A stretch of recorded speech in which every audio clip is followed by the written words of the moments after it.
Tren batu akik mulai mewabah di Indonesia.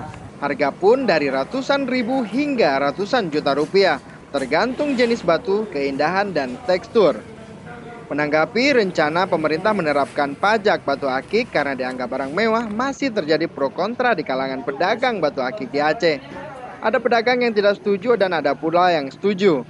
Asal batu akik dikenakan pajak, batu akik yang bernilai jutaan rupiah.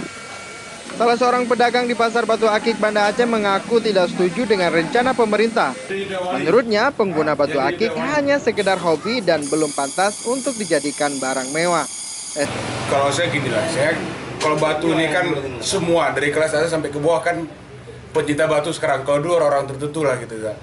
Kalau dinilai apa nih barang mewah, emang mewah. Tapi kan kalau dikenakan pajak, nggak mungkin lah kita bilang itu pajak nih barang. Soalnya kan anak-anak sekarang semua masak barang-barang kita sama pencinta batu ini dikenakan pajak.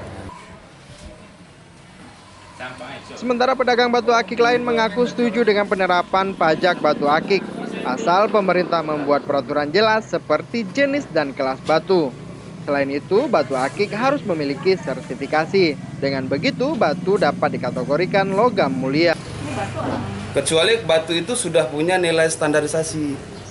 Nah, ya kan, nilai jualnya bisa jadi nilai jual atau nilai tukar gitu kan. Kalau umpamanya yang harga-harga di bawah 1 juta, saya rasa nggak cocok kalau dibawa untuk ditarik pajak. Pajak itu kan ada apanya masing-masing kan, jenjangnya masing-masing. Rencananya pemerintah akan melakukan revisi terkait peraturan Menteri Keuangan mengenai pajak barang mewah melalui PPh nomor 22. Dengan adanya revisi ini, maka batu akik dianggap barang mewah dan akan menjadi objek kena pajak sebesar 5%. Dari Banda Aceh, Hendra Saputra melaporkan untuk Aceh Video.